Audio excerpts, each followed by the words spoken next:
Bonjour Guillaume, bah écoute, c'est toujours un grand plaisir. Bonjour à toi, bonjour à Nora et bonjour à tous les internautes qui nous regardent. Moi aussi, ça me fait super plaisir de te retrouver après quelques mois de parenthèse. Bah depuis mars, la dernière fois qu'on s'est vu sur cette antenne, c'était au tout début du confinement pour la France, c'était à peu près pareil du côté du Pérou, avant qu'on s'intéresse à l'archéologie. C'est bien quand on a des invités qui viennent de l'autre bout du monde. Comment ça se passe en ce moment du côté du Pérou, avec les contraintes sanitaires, le Covid qui circule, etc. Est-ce que Le c'est bien bordel! différent de la France? Est-ce que tu peux nous donner quelques infos? Bah écoute, on est de nouveau en confinement depuis le 31 janvier. Pas tout le Pérou, seulement la région de capitale, Lima, et une dizaine de régions. Par chance, Cusco, on n'est pas encore en confinement, mais on a de sévères restrictions. Mais bon, globalement, on va dire, il y a pire.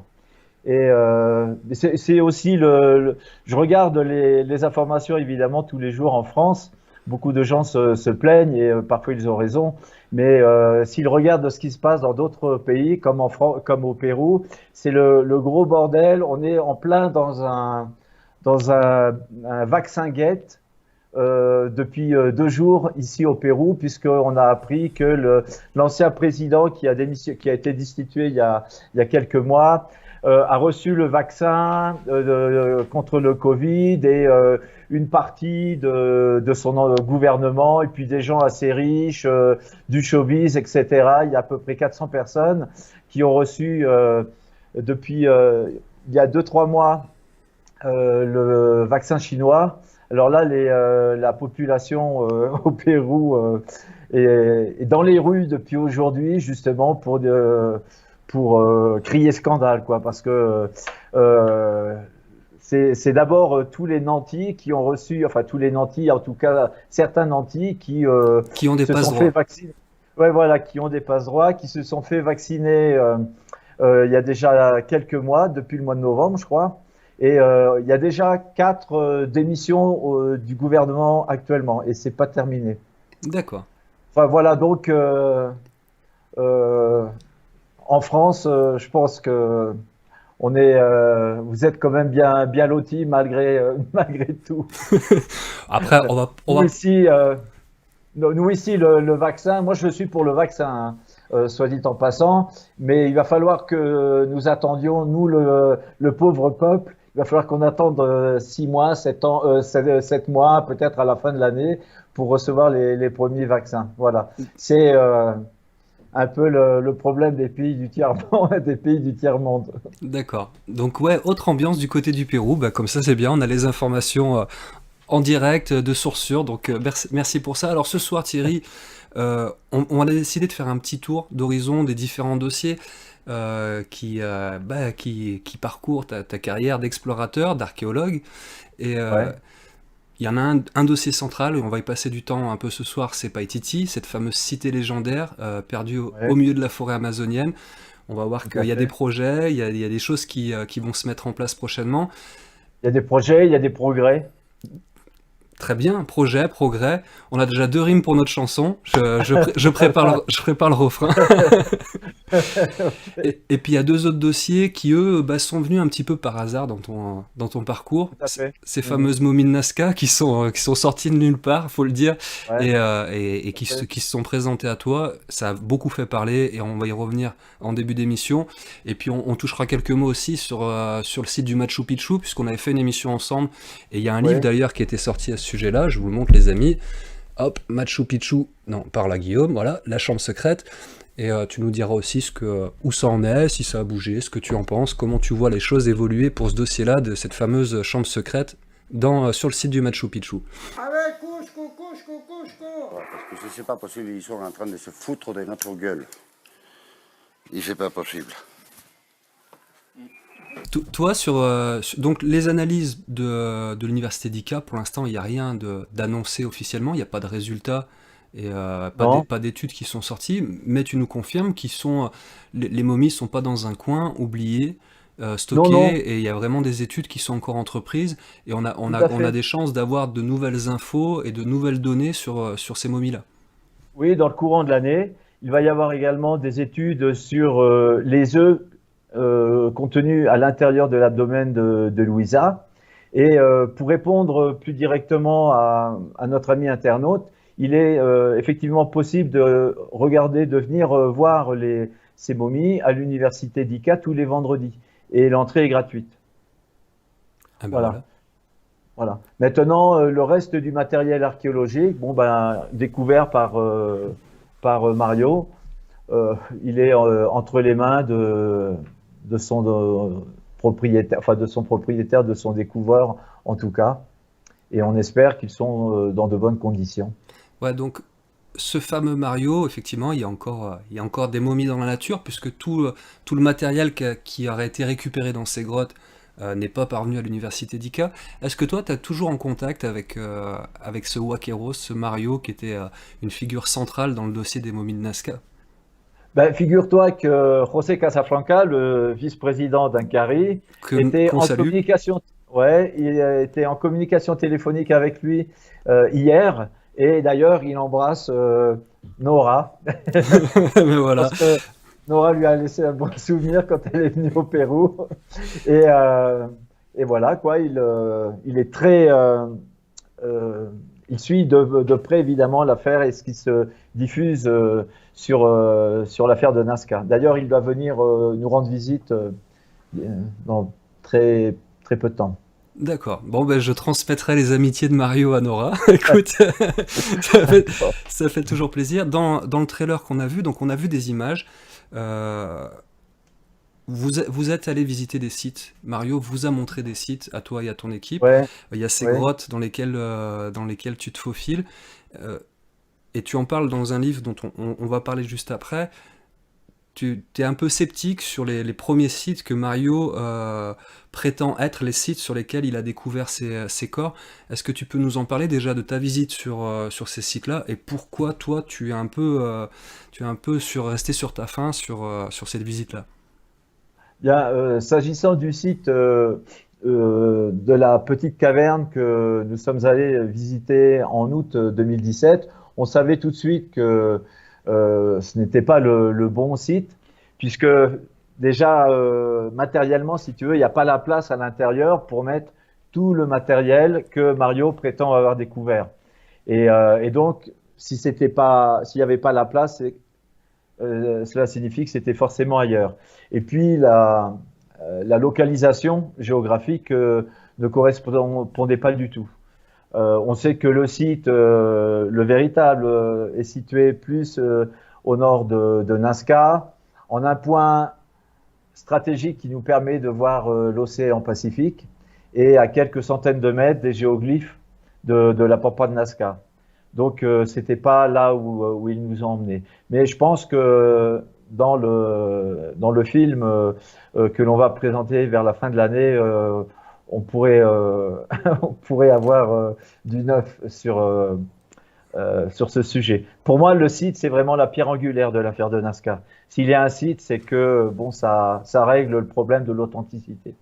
On vient de nous annoncer que le garde-parc il est à chemin et qu'on doit attendre jusqu'à demain matin pour pouvoir pénétrer dans le parc national. Et le permis il est OK, tout va de bien, quoi. Et donc, le pied de Maria, les pieds de Maria, il y en a deux, sont authentiques. Et à la limite, rien que ça nous montre qu'on n'est pas devant un pied, devant un corps Homo sapiens. Ouais, Mario ne peut pas avoir coupé, ni lui, ni ses complices éventuels, ne peuvent pas avoir coupé le talon de Maria pour lui donner un aspect non humain. Parce qu'on le verrait dans les scanners HD et F2P travaille actuellement sur les scanners réalisés par l'UNICA, puisqu'il lui communique un scanner 128 coupes et F2P me dit j'ai beau regarder, je ne vois pas d'intervention extérieure. Ça me semble authentique, ça me semble genuino, on dit ici en espagnol, authentique, on va dire. d'accord. Ouais, donc encore une fois, des éléments qui arrivent et qui nous font dire ouais, non mais arrêtez les gars, vous voyez bien qu'il y a du concret. Oui, tout à fait. Mais bon, il reste des interrogations. Par exemple, les têtes des petits gris, c'est vrai elles ressemblent étonnamment à des parties de crâne, de la main, etc. Ça, on ne peut pas le nier. Mm. Mais quid du reste du corps?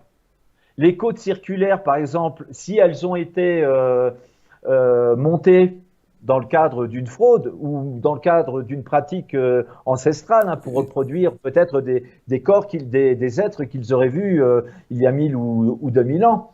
Sur quel animal ils seraient allés chercher des côtes circulaires? Et la foucou, là, tu sais, le bréchet, tu sais, des oiseaux, l'équivalent du bréchet, là, que l'on retrouve chez certains dinosaures, sur quel animal ils sont allés le chercher? Et puis les œufs, et puis l'oviducte que l'on voit chez Josefina et le cloaque. Comment on aurait pu fabriquer ça de toutes pièces? Moi, je l'ai toujours dit, c'est peut-être la chose qui m'a le plus convaincu quand il y avait eu ces réunions que vous aviez fait avec des représentants des autorités péruviennes. Il y avait eu, on avait retransmis ça en direct. C'était la fois où Nora s'était rendue au Pérou pour couvrir un peu la chose, et que les chercheurs avaient présenté tout l'appareil génital et reproducteur de Josefina. Oui, oui. C'était bluffant. Et souviens-toi, Guillaume, qu'on avait découvert un 4e œuf en formation qui ne mesure que quelques millimètres et qui était à l'intérieur de l'oviducte. C'est quand même balèze, quoi. Alors moi, ok, ils ont pris ça d'un animal, mais quel animal? Et puis après, faut réunir tout ça, quoi, pour lui donner un aspect harmonieux, on va dire. Donc, ça me semble impossible. Mais encore une fois, je suis peut-être naïf. Et dans ce cas-là, on l'est tous quelque part. Mais voilà, donc il reste quand même des zones d'ombre. On a vu par exemple sur un petit gris que j'ai eu en main en octobre 2017, on lui a fait passer des radios et on a vu qu'il avait l'os, l'équivalent du fémur, cassé et grossièrement emboîté. Et ça, on l'a vu dans les radios. Et donc, ça montre qu'ils ont été parfois manipulés. Mais tu sais, un mort moderne, dans une morgue, je ne sais plus comment on dit, le chiropracteur, là, celui qui arrange les morts. Le thanatopracteur.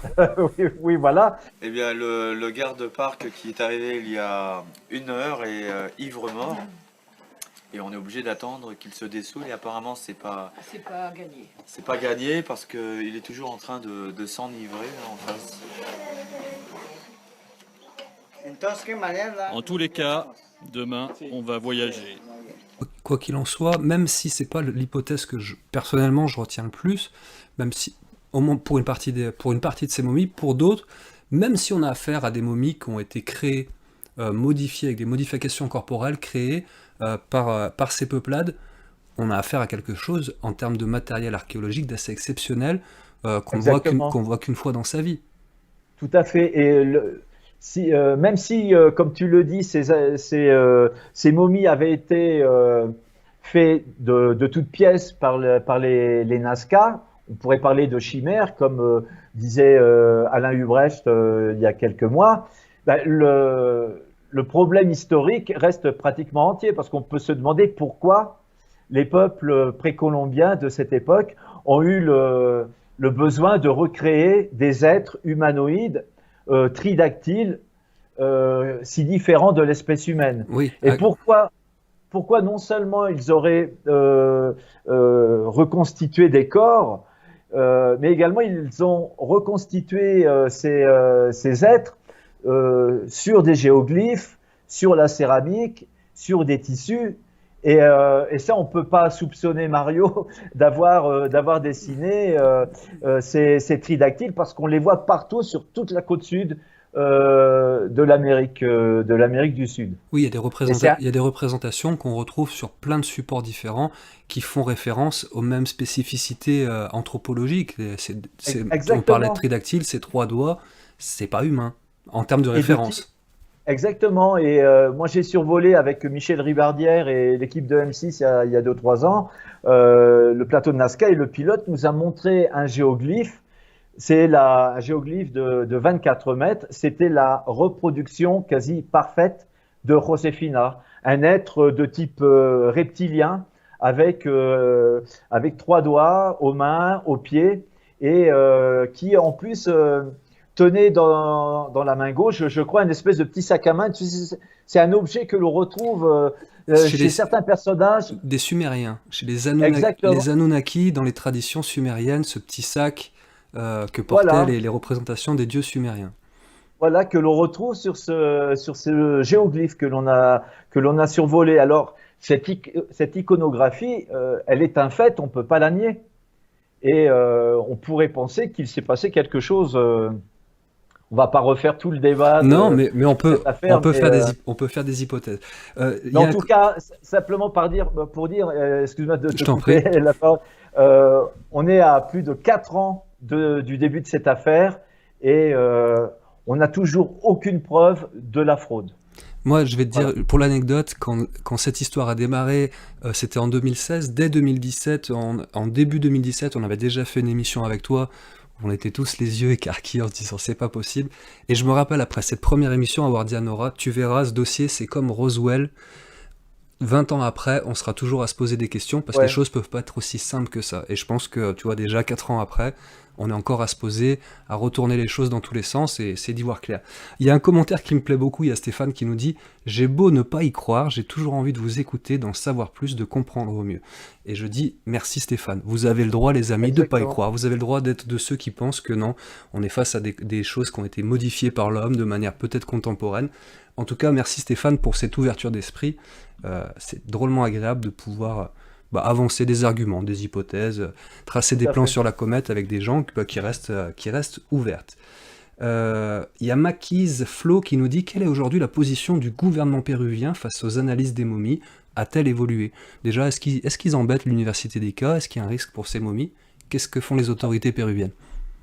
Alors, pour le moment, ils ne font rien. Pour la petite histoire, j'avais une conférence en ligne il y a quelques jours à Nazca et les organisateurs ont reçu des pressions du ministère de la Culture de Nazca pour l'annuler en disant qu'ils allaient faire la promotion d'une imposture etc. Alors que la justice a débouté 4 fois de suite le ministère de la Culture qui accusait Mario et moi également d'atteinte au patrimoine culturel de la nation. Et la justice a rendu son avis en septembre 2019 en disant que non, il n'y a pas d'atteinte au patrimoine culturel. Putain, ça fait chier. Qu'est-ce qu'il y avait dans cette barque? Il y avait les affaires perso, il y avait des vivres. Et je dois dire que nous sommes au début de l'année 2021, on est toujours à nous poser la question, est-ce que c'est vrai, est-ce que c'est faux, est-ce que ça vient des étoiles ou est-ce que ça vient de la Terre? José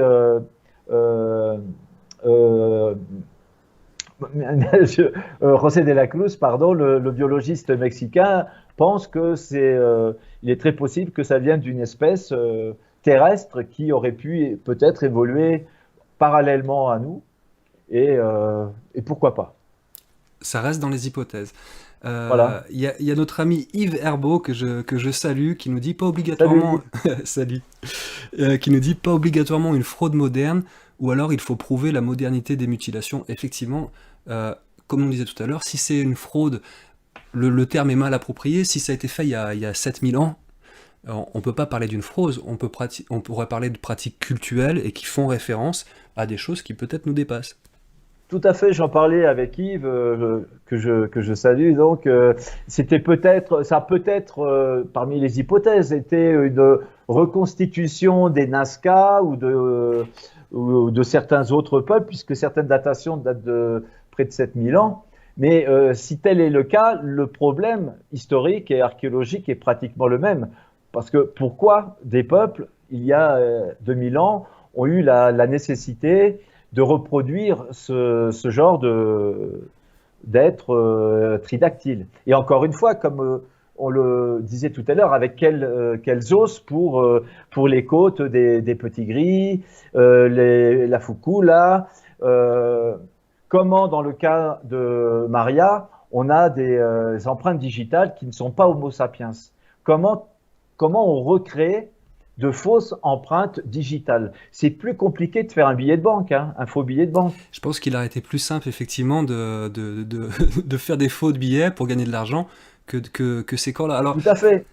c'est très rigolo sur le chat, il y a forcément des gens qui sont, appelons ça, je ne sais pas si c'est le bon mot, des détracteurs, qui ont une vision très scientifique, mais pas si scientifique que ça, parce qu'il me semble que la science mérite un peu d'ouverture d'esprit et un peu de recul. J'ai vu des commentaires donc qui disaient la science a prouvé que c'était faux. Et effectivement, certaines analyses scientifiques, certains arguments scientifiques amènent à croire que des parties de certaines de ces momies sont modifiées, on a face à des modifications corporelles. Mais en ayant un esprit scientifique ouvert, on est bien obligé aussi de dire qu'il y a des arguments scientifiques qui disent regardez, ça n'existe pas et c'est pas trafiqué. Ouais. On connaît pas, Ouais, on mais- sait pas ce que c'est. ouais. Hier, on ne pouvait pas passer avec la pirogue ici. Aujourd'hui, on pourrait le faire, mais malheureusement, on n'a plus la pirogue.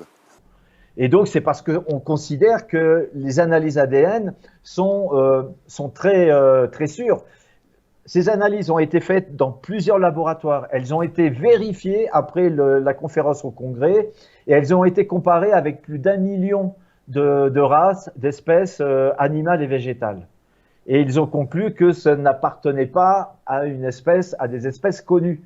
Alors bon, moi encore une fois, je ne suis pas spécialiste et je répète Mais c'est- bêtement C'est- le contenu des rapports. Ça reste des faits relativement parlants et qui méritent Ouais. encore une fois qu'on reste les yeux grands ouverts sur le dossier. Tout à fait, tout à fait. Et sans être manichéen dans un sens ou dans un autre, on est quand même obligé de reconnaître que la science est face à une grande interrogation et qu'il y a au jour d'aujourd'hui, 16 février 2021, beaucoup plus d'éléments qui militent en faveur de l'authenticité que d'éléments qui militent en faveur d'une fraude. Et comme le dit Yves Herbeau, ça pourrait très bien être également, dans certains cas, des reconstitutions faites à l'époque des Nazca ou des cultures préhispaniques. Pour autant, ça n'en ferait pas une fraude.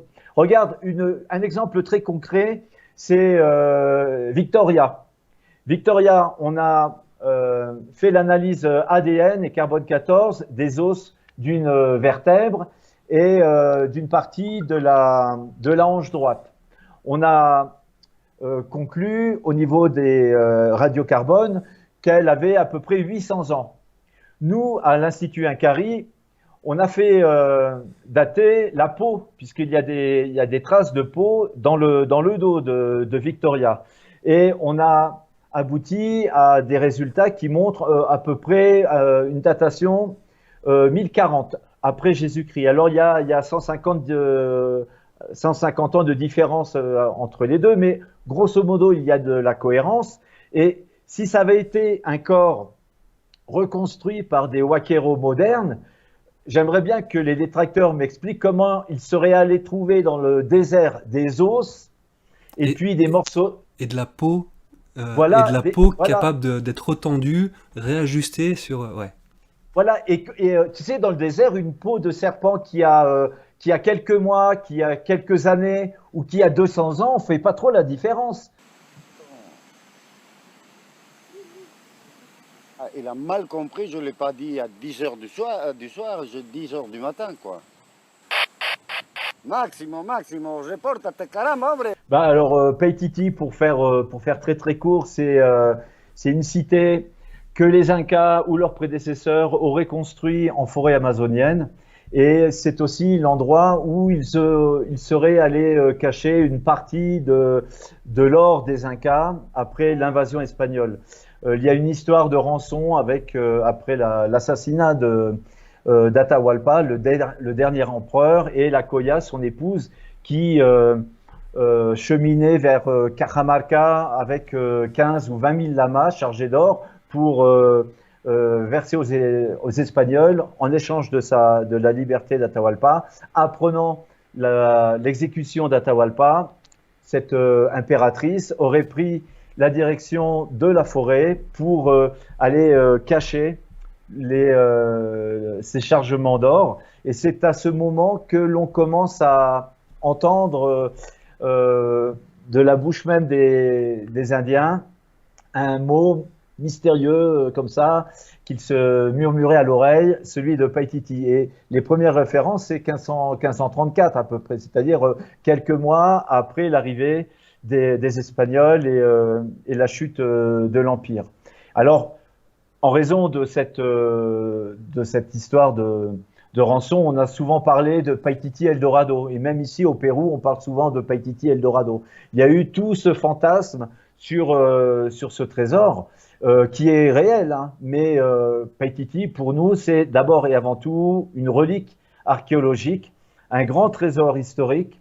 Et pour moi, à titre personnel, le plus grand trésor que l'on pourrait trouver dans les entrailles de Paititi, c'est des traces de l'écriture. Cette fameuse écriture perdue des Incas qu'on appelle la Quelca, dont on entend parler, dont on a des références, mais on n'a encore jamais retrouvé des traces de cette fameuse écriture.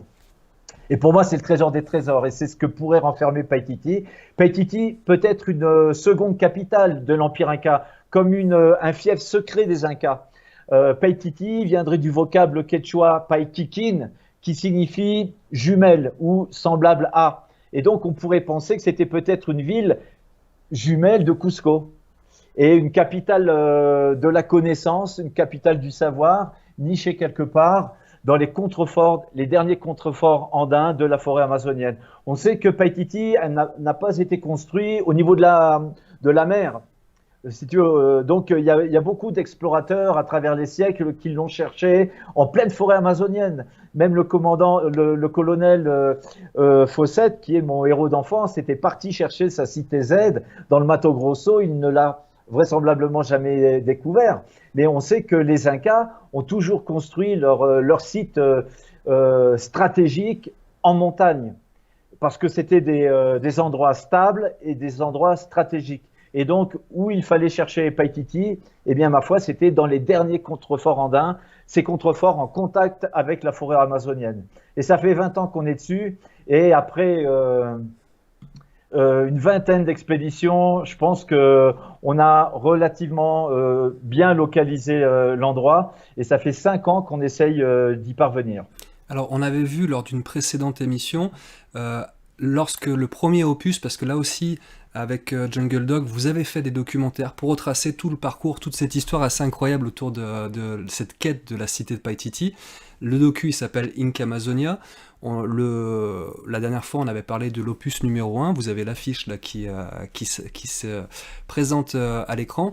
Donc j'invite celles et ceux qui voudraient en apprendre plus sur le dossier et qui ne le connaissent pas à retrouver dans les archives de Nurea TV sur la chaîne YouTube ou sur le site Nurea TV, vous tapez Thierry Jamin ou Inca Amazonia, vous retrouverez l'émission. On en a parlé pendant plus de 2 heures la dernière fois. On ne va pas refaire tout ça. Ce qui nous intéresse aujourd'hui, Thierry, c'est quels sont les projets autour de cette quête de Paititi, parce que elle n'est pas encore découverte, en tout cas tu n'y as pas mis les pieds.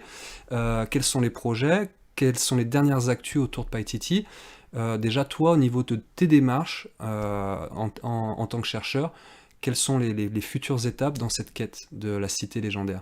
Donc plusieurs natifs nous ont parlé, donc on essayait de la localiser, et au retour de notre campagne de 2011, j'ai pris contact avec mes partenaires de Spot Images qui sont devenus Astrium et aujourd'hui Airbus Defence and Space pour leur demander de nous produire une image chat de cette zone avec les points GPS. Et quelle n'a pas été ma grande surprise de voir en plein milieu de cette photo satellite magnifique une étrange montagne carrée de 1000 mètres de côté, orientée nord-sud. Et alors c'était forcément cette montagne parce qu'il n'y en a pas d'autres comme ça. Et puis un grand rebondissement quand on s'est aperçu en étudiant ces photos satellites qu'à l'ouest, à quelques centaines de mètres de cette montagne, il y avait 2 lacs jumeaux et un lac carré. Et dans plusieurs chroniques de l'époque, du XVIe, du XVIIe siècle, on nous dit que Paititi a été construit près de lacs jumeaux. Et donc, on a tout un faisceau d'informations que l'on a collectées sur le terrain pour nous dire que c'est la localisation de Paititi. Et quand on a montré nos images satellites aux natifs de la communauté Matsiganga de Timpia, je me souviens qu'ils se sont regardés entre eux avec un petit sourire et en nous disant oui, c'est Paititi, c'est le site de Paititi. Et ils nous ont même expliqué qu'en 2003, lorsque le gouvernement péruvien a fait la délimitation du sanctuaire de Megantoni, qui a été créé officiellement en juillet 2004, eh bien, ils ont organisé, les autorités péruviennes, du ministère de la Culture, du ministère de l'Environnement, ils ont organisé une expédition en hélicoptère pour essayer de localiser cette montagne et ces lacs. Et ils étaient avec les Matsiganga et ils n'avaient pas pu la localiser. Et donc, depuis localement, depuis des lustres, on pense que Paititi est bien dans cette région. Voilà. Et nous, on y est arrivé, c'est pas en remuant les oreilles ou c'est pas par hasard, si tu veux, c'est vraiment après 20 ans d'expédition, en suivant un peu comme le petit poussé les sites que les Incas et leurs prédécesseurs ont égrenés au fil des siècles, on est arrivé à cette zone-là. Et à partir de 2012, 2012, il y a une grande parenthèse, c'est la découverte de la porte de Machu Picchu par David Crespi et les fameuses cavités. La fameuse chambre secrète. Voilà, la fameuse chambre secrète. Je remonte rapidement pour ceux qui seraient intéressés. Il y a ce bouquin qui explique un peu toute l'histoire. Et là-dessus aussi, on a fait une émission assez complète pour en parler. Tout à fait. Où j'ai été diffamé, traité de n'importe quoi par les autorités locales du ministère de la Culture. Et donc, ce livre et les 3 films qui sont également en accès sur VOD, on les a fait vraiment pour rétablir la vérité et montrer ce qui s'est vraiment passé à Machu Picchu entre 2012 et 2013, 2011 et 2013. Bref, après la parenthèse de Machu Picchu, on essaye de retourner d'atteindre cette fameuse montagne carrée. On a fait 4 ou 5 expéditions terrestres. Et la dernière terrestre, c'était en 2014, on s'est coltiné les narcotrafiquants et ça aurait pu très mal finir pour nous. On a eu beaucoup de chance et on s'est dit, bon, la meilleure manière d'atteindre cette zone, ce sera en hélicoptère. Et donc, depuis 2014, on essaye de convaincre les autorités péruviennes du bien fondé de ces recherches. On a présenté un projet de recherche sans excavation, c'est-à-dire on ne va pas aller creuser, c'est simplement un projet de prospection pour aller confirmer ou non la présence de Paititi et étudier son état actuel de conservation.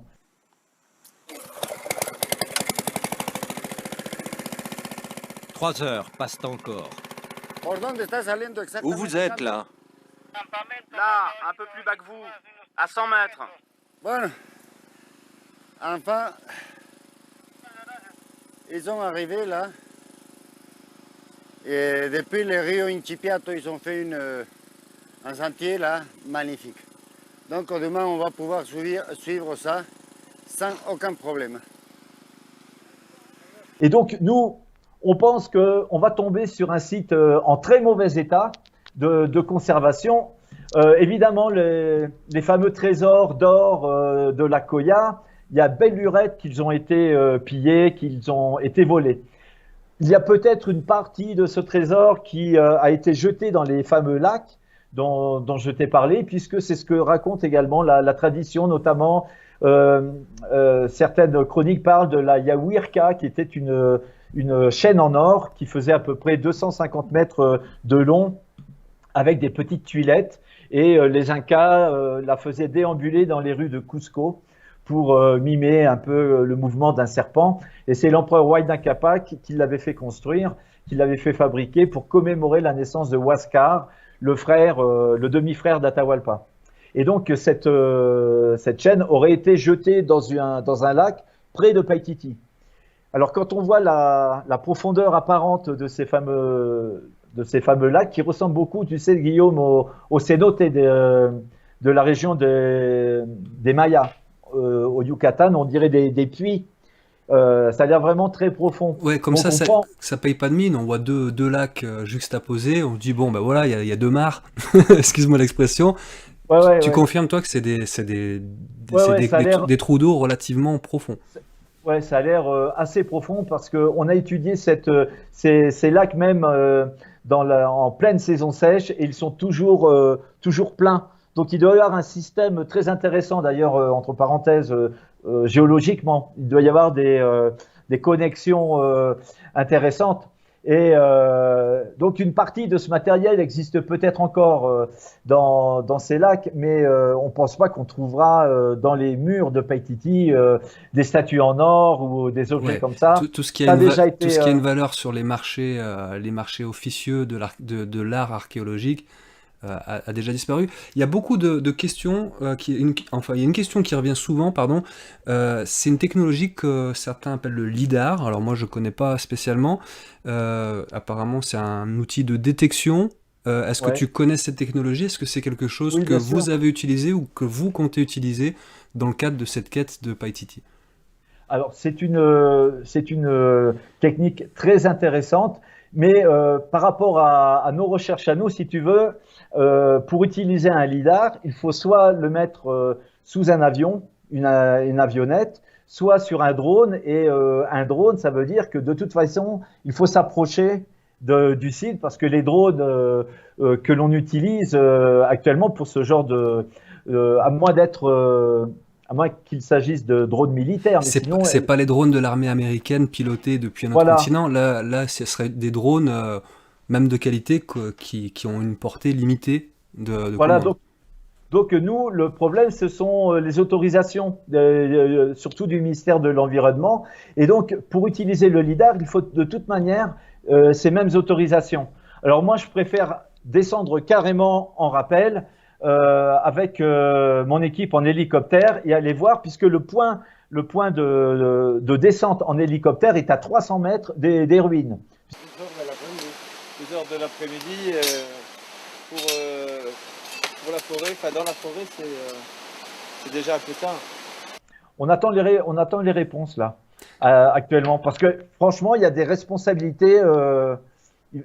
Bon, il y a des fonctionnaires qui vont devoir rendre des comptes, hein. Et donc, on a tellement de problèmes d'ailleurs qu'on se dit, mais c'est pas normal. Le ministère de la Culture, mais surtout le ministère de l'Environnement, ils essayent de cacher quelque chose. Parce que vraiment, c'est pas logique les types d'obstacles que l'on nous oppose. Et quand on a vu les coupes d'arbres, on commence à comprendre un petit peu. Et on se demande si certains fonctionnaires ne couvreraient pas certains trafics. Ouais, il y a pas un truc plus gros derrière. Le porteur Machiganga qui s'est ouvert avec une paca. Il s'est ouvert le poignet.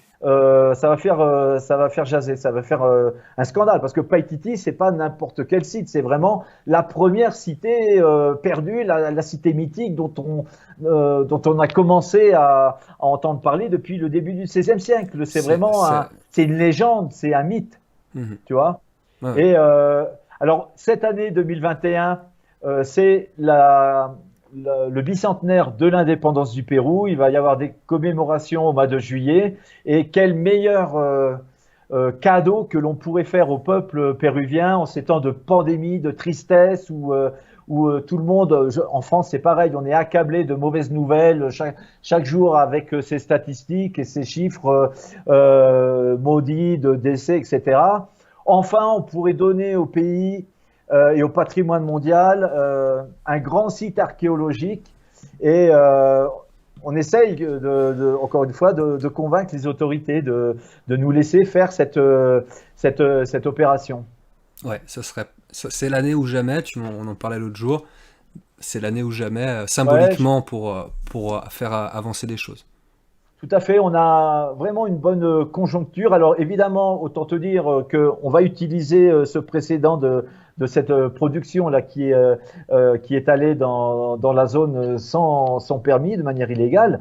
Mais c'est aussi le contexte économique au Pérou et à Cusco où 70% de l'économie ici, c'est le tourisme. Le tourisme s'est entièrement effondré à Cusco. Il y a pratiquement peut-être quelques touristes nationaux, mais il n'y a plus d'Européens, plus d'Américains, etc. Donc totalement sinistré. Et je pense que la découverte, l'officialisation de l'existence de Paititi pourrait vraiment créer une espèce de commotion au niveau mondial et donner à des millions de touristes l'envie de venir découvrir ou redécouvrir les richesses de ce beau pays, tu vois. Mais peut-être que les autorités péruviennes ont un autre plan par rapport à tout ça, ce qui expliquerait les blocages. Je sais que moi je suis toujours trop naïf, mais on sait que les touristes ne vont pas venir visiter les ruines de Paititi de toute façon avant 10 ou 20 ans. Mais au moins, ils peuvent déjà venir visiter les différents sites dont je te parlais tout à l'heure dans la vallée de Lago Llavero, de Chuchusmayo, etc.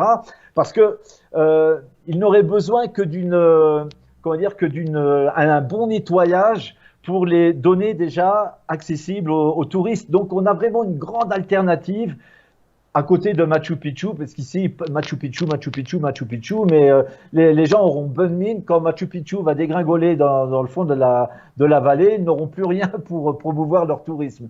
Et donc, ici, au Pérou, dans le département de Cusco, ils ont la chance d'avoir ce matériel, cette richesse archéologique, et il faut l'exploiter à un moment ou à un autre, enfin l'exploiter, la mettre en valeur. Tout à fait. Et moi, je ne suis pas contre le tourisme. Je suis pour un tourisme intelligent qui soit donnant-donnant, c'est-à-dire les touristes, eh bien, qu'ils puissent accéder à ces sites, mais que ce soit également au bénéfice des populations locales qui leur permettent d'avoir des écoles, des dispensaires, l'accès à l'électricité, à Internet, à l'eau potable, etc. Donc, et d'ailleurs, toutes ces populations sont demandeurs de cette modernité, quoi. Donc, je pense que c'est vraiment 2021, ça peut être vraiment une bonne opportunité pour officialiser ce grand site. Pour moi, il n'y a aucun doute, c'est vraiment là que se situe la cité perdue. Et c'est ça la forêt, mes enfants, c'est ça la forêt. Yann qui dit que vont-ils chercher s'ils ont l'autorisation, point d'interrogation, l'or en priorité, point d'interrogation. Et là, tu as répondu tout à l'heure à Thierry en disant que toi, c'est pas le trésor que tu cherches au sens de l'or, c'est le trésor culturel et cette fameuse écriture. Tu peux nous en dire quelques mots sur cette écriture inca qui n'a pas encore été trouvée, enfin son origine? Oui, on en entend parler. Il y a un site archéologique extrêmement intéressant dans le parc national du Manu qui s'appelle Pucharo, où il y a des pétroglyphes, il y a plusieurs parois. On a pu déterminer qu'il s'agissait d'une carte géographique mémoire. Il y a des montagnes, il y a les cours de Rio, il y a des soleils, etc. Je ne vais pas rentrer trop dans les détails. Pour moi, c'est quelque chose d'absolument unique au Pérou. Mais parmi ces centaines de glyphes, il y a également des espèces de cartouches à l'intérieur desquelles on trouve des symboles de type idéographique. Et on a pu voir, grâce à Pucharo, on a pu localiser une douzaine de sites archéologiques. Et on a remarqué, par exemple, que à chaque fois qu'il y avait un site avec de l'eau, un rio, etc., il y avait ce signe en forme de point d'interrogation. Et donc, on a vu comme ça l'existence de plusieurs signes idéographiques. Et c'est la raison pour laquelle Pucharo pourrait être pour moi un peu comme la pierre de Rosette de la civilisation inca. Et la civilisation inca, alors on s'étonne qu'elle était avancée sur le plan politique, technologique, etc., mais qu'elle n'avait pas inventé la roue ni l'écriture. Et pourtant, dans le quechua, il y a le terme écriture. C'est le mot kelka. Kelka signifie écriture, lettre. Et puis, il y a toute une lexicographie pour désigner celui qui sait lire, pour signifier le support de l'écriture. Et puis, il y a des légendes, des traditions, des chroniques qui parlent de l'existence d'un temple, le Puquincancha, qui était à quelques centaines de mètres d'où j'habite, dans le district de Santiago, qui était un peu les archives nationales de l'Empire Inca, où les Incas conservaient à la fois les quipus, c'est-à-dire les cordelettes à nœuds qui servaient à la comptabilité nationale, mais on parle également de tablettes, des tablettes en or, commandées par l'empereur Pachacutec pour écrire l'histoire des Incas. Et puis on parle de tablettes sur bois ou sur peau également. Et tout ce matériel a disparu avant l'arrivée des Espagnols à Cusco en 1533. Et moi, je me dis que Paititi, c'est un site qui n'a jamais été touché par les Espagnols. Eh bien, dans quelques temples, dans quelques cavernes de la montagne carrée, des temples souterrains, on pourrait très bien imaginer retrouver des traces de cette écriture, les traces de la Kelka. Et la Kelka, l'écriture, c'est vraiment le trésor des trésors archéologiques. Tu trouves l'écriture, tu redonnes la parole à un peuple. Et donc, l'histoire commence avec l'écriture. Donc, pour moi, découvrir des traces d'écriture à Paititi, ce serait vraiment la consécration, ce serait vraiment le plus grand des trésors. Tu vois? D'accord. Donc, c'est peut-être ça que l'on trouvera dans les entrailles de Paititi. On croise les doigts. Voilà. Une autre question, toujours sur la montagne carrée, sur Paititi, c'est Chouani Tinkerbell qui te demande: le lac Carré pourrait-il être une entrée volontairement noyée par l'eau des autres lacs? Alors c'est très intéressant parce que beaucoup de personnes ont évoqué la possibilité qu'il puisse avoir des entrées dans le lac Carré. Pourquoi pas? On est quand même très étonné de la symétrie des deux lacs jumeaux qui sont vraiment l'un en dessous de l'autre et de ce lac Carré. L'une des hypothèses sur Paititi, c'est que les Incas ou leurs prédécesseurs auraient trouvé dans les montagnes du Pantiacoya de fabuleuses mines d'or et qu'ils auraient construit une cité à côté. Et c'est une hypothèse intéressante. Et l'existence de ces réservoirs, de ces lacs jumeaux, on se demande si, parce qu'il y a des canaux, on a vu qu'il y avait des canaux qui étaient en connexion avec chaque lac. On se demande si ce ne serait pas un système pour nettoyer du minerai, si tu veux. Mmh. Et bon, là, il faudra à l'avenir faire des recherches. Une fois qu'on aura officialisé l'existence de Paititi, il y en aura pour des années et des générations d'archéologues pour étudier le site. Et on trouvera peut-être des choses comme ça, mais des entrées à l'intérieur, pourquoi pas? Il va peut-être falloir prévoir un peu de matériel de plongée pour l'expédition. Ouais, ben on a un drone sous-marin, on a un plongeur qui doit participer à l'opération justement, et pour essayer de voir ce qu'il y a éventuellement à l'intérieur. Mais ça a l'air profond et ça a l'air quand même assez compliqué. D'accord. Affaire à suivre.